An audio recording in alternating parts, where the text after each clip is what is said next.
ওই যে বললাম বাবা, পাপ কোনোদিন বাপকে ছাড়ে না। ঠিক ঠিক ওই রকম একটা ভুল করেছিল ভগবানের মা। কবে করেছিল জানো বাবা? স্মরণ করো একবার সেই ত্রেতা যুগে রঘুপতি রামচন্দ্র, যেদিন রামচন্দ্র 14 বৎসরের জন্য বনবাস, দশরথের কাছে কায়দা করে কইকেয়ী মা দুটো বর চেয়েছিল, ভরত হবে রাজা আর রাম যাবে 14 বৎসরের জন্য বনবাস।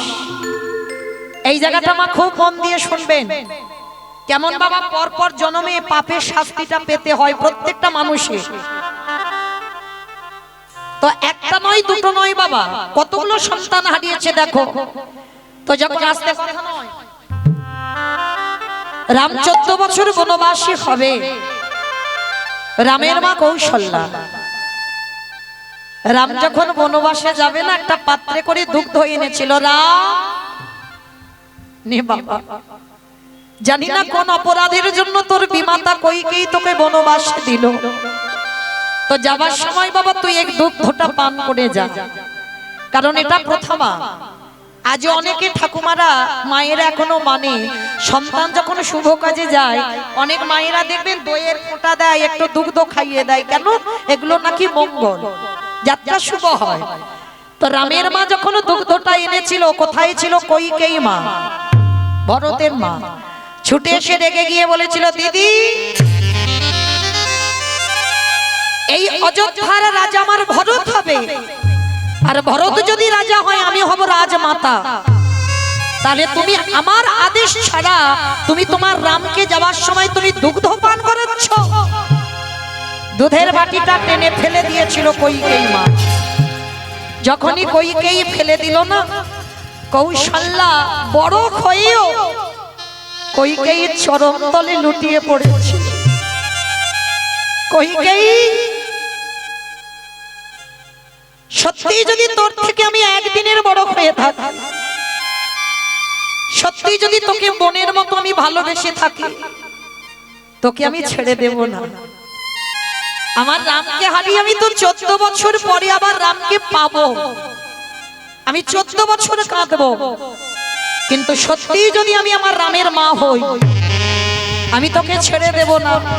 বিনা অপরাধে বিনা অন্যায়ে যেমন আমার রামকে 14 বছর আমার কোল ছাড়া করলি, আমি তোকে অভিশাপ দিলাম, আমি 14 বছর শুধু কাঁদবো, পরে আবার রামকে পাবো, কিন্তু তোরই অভিশাপ দিলাম, যতবার তুই জগতে জন্মগ্রহণ করবি, জগতে যতবার তুই সন্তানের জননী হবি, শেষের দিনে তোর মা বলার মতো কোলের কাছে কেউ থাকবে না, থাকবে না, থাকবে না। যখনই অভিশাপটা দিল না, কইকেয়ী মা গুরুত্ব দিল না, হেসে কথাটা উড়িয়ে দিল। কিন্তু বাবা, তাই মনোবাক্যে যদি গৌর গোবিন্দ চরণে মন প্রাণ সঁপে দিয়ে যদি কাউকে অভিশাপ দেওয়া যায়, সে অভিশাপের জ্বালা তাকে ভোগ করতে হবে, হবে, হবে। রামকে ডেকে বলেছিল, রাম কথা দে এর পরের জন্মে বাবা তুই আমার গর্ভে আসবি না। রাম হেসে বলেছিল, মা গো, আমাকে পাবার জন্য যোগীগণ যোগে পায় না, আমাকে পাবার জন্য মনিগণ মনে পাই না, মনে পাই না। সেই চরণ যখন তুমি হৃদয়ে ধরলে, আজ তুমি নিজে থেকে বলছো আমি তোমার গর্ভে আসবো না, তাহলে যাবো কোথায়? কেন? তোর কইকেয়ী মার গর্ভে আসবি। কিন্তু রাম আসবি বটে, কথা দে বাবা, কোনদিন মাতৃদুগ্ধ দুগ্ধ পান পান করবি না।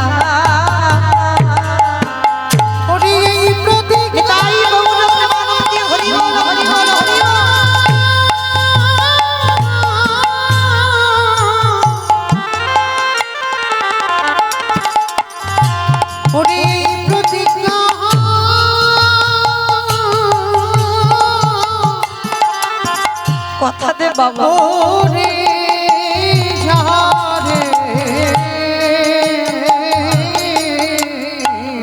কোনদিন মাতৃদুগ্ধ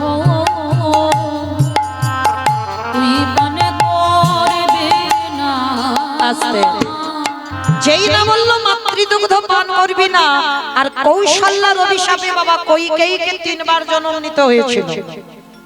ভালো করে শুনেন, 3 বার জন্ম নিতে হয়েছিল। কোথায় কোথায়? প্রথমে জন্ম হলো দেবকী। ভালো করে মিলিয়ে নেবেন বাবা, যতবার জগতে মা হবে ততবার কাঁদতে হবে। সেই কইকেয়ী মা প্রথম জন্মে ওই দেবকী হয়ে কংসের কারাগারে প্রথমে ছোট ছোট পুত্র সন্তান এলো। ওই ছোট পুত্রকে কংস মামা কংসের কারাগারে সবাইকে পাশানে মেরে প্রাণ নিল। সপ্তম গর্ভে এলো আমাদের বলরাম। বসুদেবের প্রথমা পত্নী রোহিণীর গর্ভে চালনা করতে হলো। অষ্টম গর্ভে এলো আমার ব্রজেন্দ্র নন্দন কৃষ্ণ চন্দ্র কৃষ্ণ।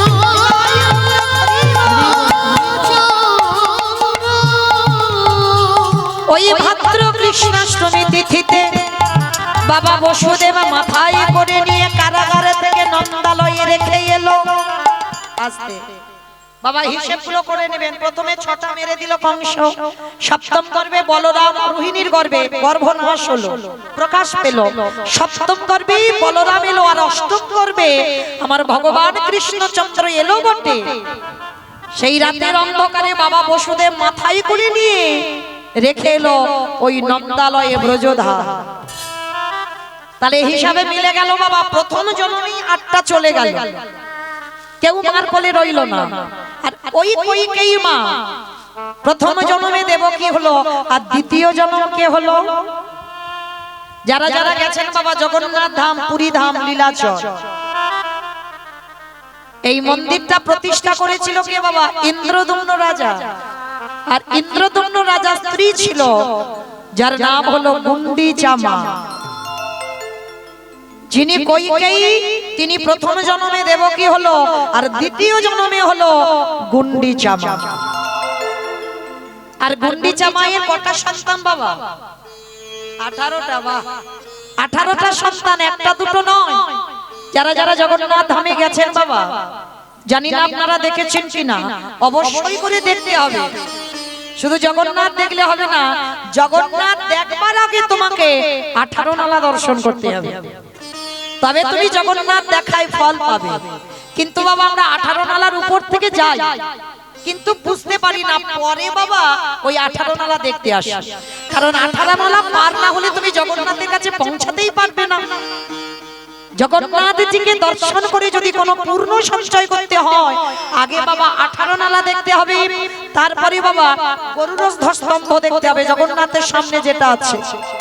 আজও মহাপ্রভুর হাতের পরশের চিহ্ন আজও আছে, ওটাকে দেখতে হবে।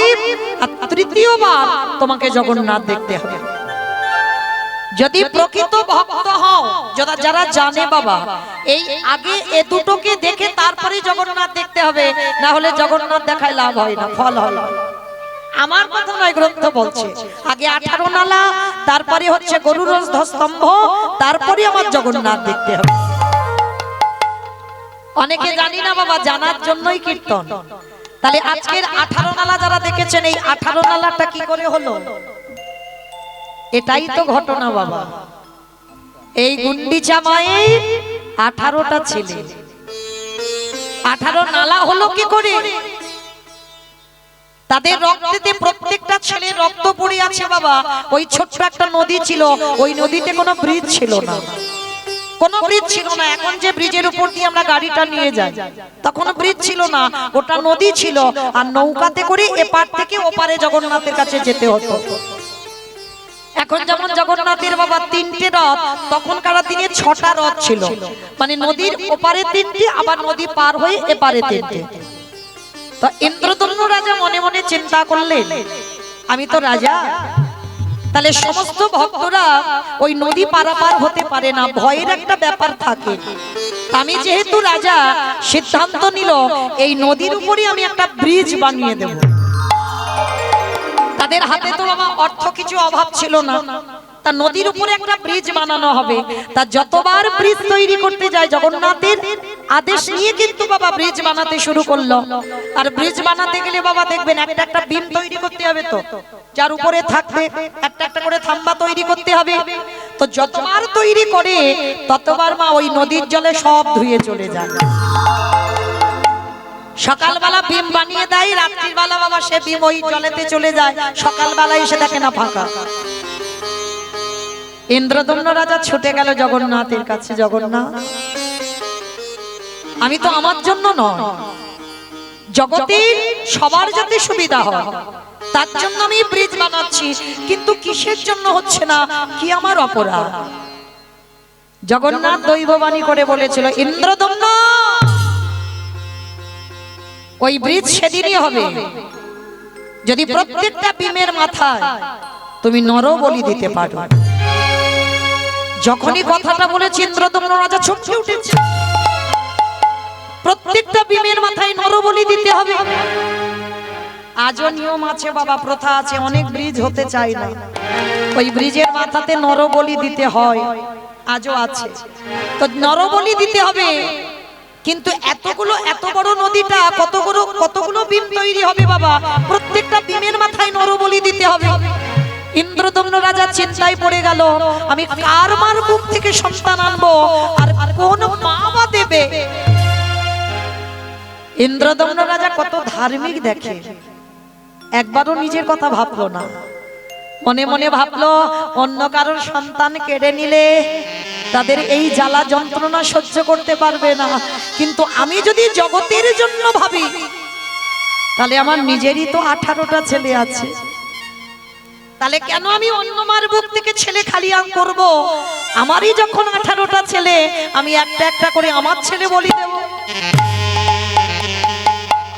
পারবেন এমন পিতা জগতে একটা দেখাতে? কিন্তু বাবা এখানে প্রশ্ন, জগন্নাথ এত বড় কথা কি করে বলতে পারলো যে নরবলি দিতে হবে? এটা কি পাপ নয়? বলে না, ভগবান যেটা যেটা করে সব সময় মনে রাখবে বাবা তোমার মঙ্গলের জন্য হয়েছে। আমরা মেনে নিতে পারি না, যেটাই হয় বাবা সেটা মঙ্গলের জন্য হয়। জগন্নাথ এই নরবলির কথা কেন বলল? কারণ ইন্দ্রদম্ন রাজার 18টা ছেলে বাবা কেউ ধার্মিক ছিল না, একটাও ছেলে ধার্মিক নয়, নেশাগ্রস্ত মাতাল, জুয়া খেলে, পতিতালয়ে যাওয়া, কোনো ছেলেটা ভালো নয়। ইন্দ্রদম্ন রাজার গুন্ডিচা জগন্নাথের কাছে আঁচল পেতে 18টা ছেলে চেয়েছিল, কিন্তু যখন দেখলো একটাও ছেলে ধার্মিক নয়, একটাও ছেলে বাবা মায়ের মতো হচ্ছে না, তখন জগন্নাথের কাছে গিয়ে গুন্ডিচা ইন্দ্রদম্ন রাজা কেঁদেছিল, হে জগন্নাথ, ছেলে ছেলে করলাম, এমন ছেলে দিলে সকাল হলে কান পাতা দায় হয়ে যাচ্ছে, বলো না জগন্নাথ আমার 18টা ছেলে উদ্ধার পাবে কি করে? ভগবান চেষ্টা করলো, কি করলে 18টা ছেলে মুক্তি পাবে? তাই তো আজকের ভগবানের এত কঠিন শাস্তি, এত কঠিন কথাটা ইন্দ্রদম্ন রাজাকে বলেছিল, যাতে 18টা ছেলে উদ্ধার পায়। আর যা জগতে হয় সবই তো তার চিত্রপট, তার ইশারা না হলে বাবা পাতা নড়ে না, সবকিছু তার ইশারাতে হয়। এইবার লক্ষ্য করেন, একটা একটা করে ইন্দ্রদম্ন রাজা নিজের ছেলে বলি দিচ্ছে, 17টা ছেলে বলি দেওয়া হয়ে গেছে। মা তো বাবা পারে, মা পারে না। প্রকৃত যদি মা হয় তবে বাবা জন্ম দিলে তো মা নয়, এইটাও দেখতে হবে, জন্ম দিলে মা নয়, তোমার হৃদয়ে মাতৃত্বটা থাকতে হবে, যে আমার ছেলেটা শুধু ছেলে আর অন্যের ছেলেটা আমার ছেলে নয়, এই ভাবনা মাদের কোনোদিন মনে আসে। কিন্তু বাবা একটা মা দেখাতে পারবেন যে আমার ছেলেটা যেমন অন্যের ছেলেটা ঠিক তেমন? পারবেন না, কারণ জগৎটা বড় স্বার্থপর বাবা, সবাই নিজে নিজেরটা নিয়েই ব্যস্ত, অন্যেরটার কথা কেউ ভাবে না। তো মাতৃত্ব যদি থাকে, ইন্দ্রদম্ন রাজা 17টা ছেলে বলি দিল, একটা ছেলে রয়েছে গুন্ডিচা মার কোলে। এবার গুন্ডিচা মার কাছে গিয়ে ইন্দ্রদম্ন রাজা চাইছে, গুন্ডিচা দাও, ছোট ছেলেটাকে আমার হাতে তুলে দাও। গুন্ডিচা মায় আমার কাঁদে আরে বলে স্বামী গো, আমি জীবনে তোমার ধর্ম কাজে বাধা দিই নাই, কিন্তু তোমার চরণে আমার একটা নিবেদন, আমার কোল থেকে একটা একটা করে 17টা ছেলে বলি দিলে আমি কিছু বলিনি, তোমার দাও না। একটা ছেলে তোমার কাছে ভিক্ষা চাইছি, মা বলার মতো রাখো না। ইন্দ্রদম্ন রাজা বলে উঠল, গুন্ডিচা তুমি আমার ধর্ম কাজে বাধা দিয়েছো, আর এই পৃথিবীতে যে ধর্ম কাজে বাধা দেয় তাকে বাবা ত্যাগ করা বাঞ্ছনীয়। তুমি ধর্ম কাজে বাধা দিয়েছো, আজকে থেকে আমি তোমায় ত্যাগ করলাম। গুন্ডিচার জন্য আলাদা ঘর বানিয়ে দিল বাবা, যেটা এখন পুরীধামে গিয়ে বাবা মাসির বাড়ি দেখতে যাও। ওই দিন থেকে আলাদা হয়ে গেল, আর কোনো সম্পর্ক ছিল না। বললো তোমার অসুবিধা হবে না, কিন্তু তুমি আজকে থেকে আমার সহধর্মিনী নয়। কেন? তুমি আমার ধর্ম কাজে বাধা দিচ্ছ। আলাদা হয়ে গেল। মার কোল থেকে কেড়ে নিয়ে 18টা ছেলে বলি দিয়ে 18টা ছেলের মাথায় একটা একটা ডিমের মাথায় দেওয়া, আর ওই যে 18টা ছেলে রক্তটা পড়েছে না, তার থেকে হয়েছে বাবা 18 ডালা।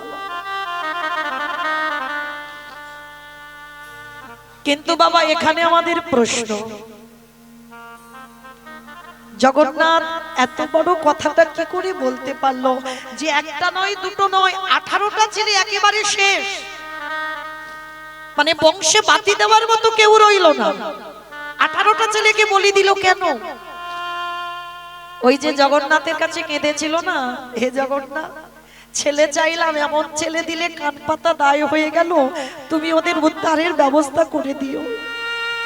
তাই তো জগন্নাথ আজকের 18টা ছেলের মাথাটা ওই ব্রিজের উপরে দিয়েছে। কেন জানো? এই কলিযুগে সাধুগুরু বৈষ্ণব, এই কলিযুগের ভক্তরা যারা 18 নালার উপরে চরণ দেবে, ভক্ত চরণ পরশে ওদের পূর্বপুরুষ উদ্ধার হবে। ওই ভক্ত চরণ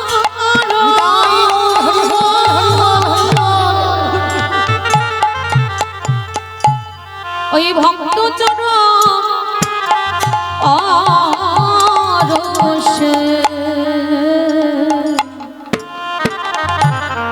তাদের পূর্বপুরুষ উদ্ধার হবে। তাই তো আজকের 18টা ছেলের মাথাটা ব্রিজের উপরে দিল। ওই গুন্ডিচা মায়া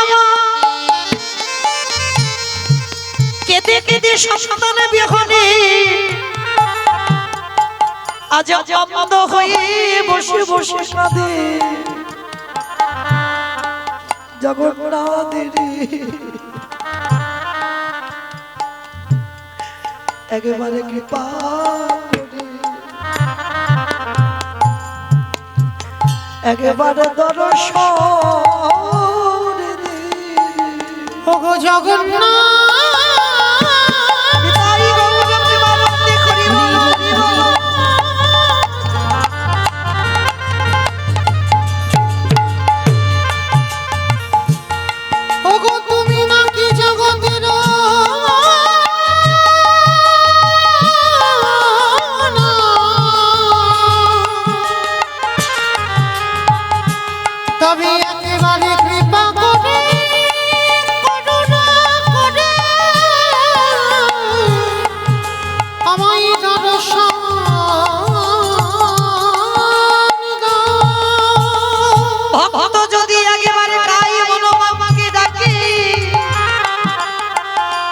আমারে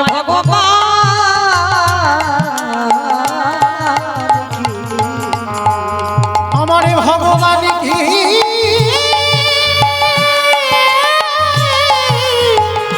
থাকিতে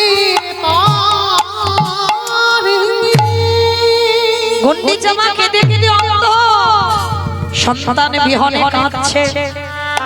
আরে কি আমার জগন্নাথ মন্দিরে কাঠ হয়ে থাকতে পারে? ওই সর্বয়ঙ্গ প্রকাশ করে পুত্র রূপ ধারণ করে ওই গুন্ডিচা মার ঘরে এসে ডাক দিল মা গো। যেই না মা বলেছে ছুটে উঠে কে কে আমায় মা বললো?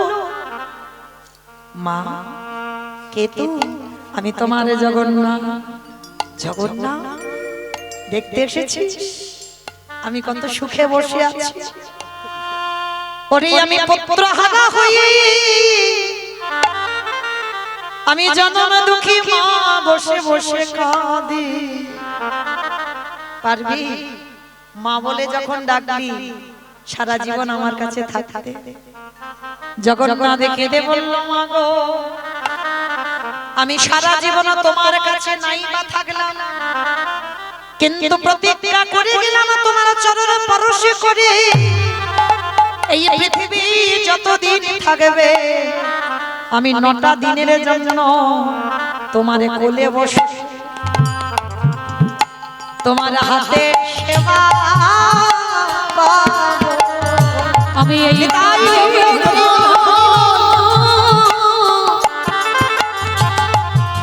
আমি এই প্রতিজ্ঞা করে রাখলাম, সেদিন কোলে বসে আমি সেবা করব।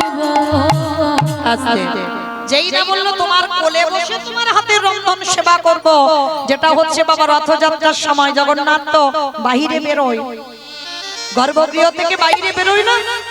আর এত করুণা এত মহামারী হয়েছে, আটকেছে বাবা মাসির বাড়ি যাবো আটকাইনি, অত সোজা নয়। পৃথিবী যতদিন থাকবে আমার মাসির বাড়ি 9টা দিন জগন্নাথকে যেতে হবে, কারণ কথা দেওয়া আছে। জগন্নাথকে বললো জগন্নাথ যখন আমাকে মাসি বলে ডাকলি, যার জন্য বাবা মায়ের পরেই মাসির জায়গা হয়, আমাকে যখন মাসির জায়গা দিলি একটা জিনিস চাইবো, দিবি বাবা? কি চাও মা বলো? হ্যাঁ রে আমার দৃষ্টি শক্তি কিছুক্ষণের জন্য ফিরাইয়ে দে। কেন? তুমি পৃথিবীর আলো দেখবে ওই জন্য বলি না? একেবারে তোর ভুবন মঙ্গল ভোলানো বদনখানা দেখতে চাই। আমার করুণা সিন্ধু ভগবান আমার যেই না করুণার খাদ খানা বুলাইয়ে দিল, গুন্ডিচা মায়ের দৃষ্টি ফিরে এলো, সাক্ষাতে জগন্নাথের রূপ দর্শন করলো, পুত্র রূপে দাঁড়ায় আছে। আরে যখন দাঁড়ায় আছে গুন্ডিচা মাকে দিয়ে বলল জগন্নাথ আর একটা জিনিস চাইবো। আবার এই তো চোখ চাইলে চোখ দিলাম, আমার কি চাও? বলে চাইতে চাইতে বেশি হয়ে যাচ্ছে। বলে না, এবার যেটা চাইবো সেটা ভালো জিনিস তুই দিতে পারবি। বলো মাসি কি চাও? দে দে আমার অন্ধ করে দে আমার এমন নয়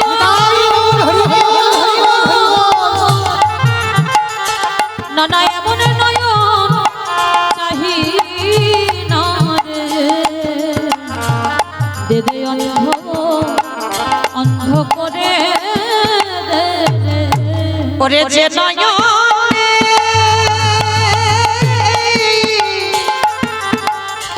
যদি কেউ একেবারে কৃষ্ণ রূপ দেখে ফেলে, এই পাবে নয়নে তার আর কিছু দেখতে ভালো লাগে না। তাই তোর চরণে আমার নিবেদন, দে দে অন্ধ করে দে দে। আই বাবুরা করিব করিব আর তো নয়ন চাহি না রে, দে দে অন্ধ করে দে রে। আস্তে। তাহলে মায়েরা এবার ভালো করে হিসাবটা মিলিয়ে না, দেবকী হয়ে 8টা চলে গেল, আর সেই দেবকী পরের জন্মে গুন্ডিচা হয়ে 18টা চলে গেল। হিসেব রাখবে পর পর। শুধু রামকে বনবাসে দেওয়ার অপরাধে কৌশল্যার অভিশাপে কৈকেয়ীর কি হচ্ছে? তাহলে 2টো জন্ম হয়ে গেল, আর তৃতীয় জন্ম কোথায় হলো? সিধাম নদিয়া নবদ্বীপের মাটিতে নীলাম্বর চক্রবর্তীর কন্যা সচিমা হয়ে সচিমায়ের প্রথম 8টা কন্যা সন্তান হলো। অদ্বৈত আচার্যের প্রণামে দেহ রাখলো। নবম গর্ভে বিশ্বরূপ এলো।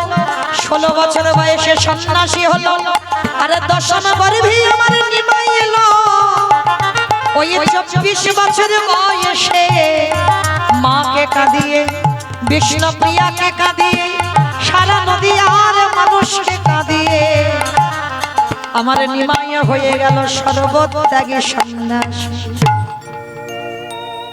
কি গো মা হিসাবটা করছো? তাহলে কেঁদেছো কি না?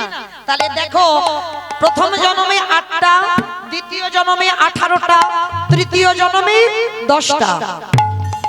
কত হলো বাবা? 36টা। তাহলে লক্ষ্য করেন, শুধু রামকে বনবাসে দেওয়ার অপরাধে ভরত জননী কইকেয়ী মাকে কত জনম কাঁদতে হলো। শেষের সময় একটা ছেলেকেও কোলের কাছে রইল না। তাহলে এইটুকু শুনে কি বাবা নিজেদের বিবেককে প্রশ্ন করতে পারবেন না? কাঁদালে কাঁদিতে হয়, এ কথাটা মিথ্যা নয়। তাহলে তোমার জীবনে যদি সুখ আসে, সেটা তোমার কর্মের জন্য সুখ হবে। আর তোমার জন্য জীবনে যদি দুঃখ আসে, সেটা তোমার কর্মের জন্যই দুঃখ আসবে।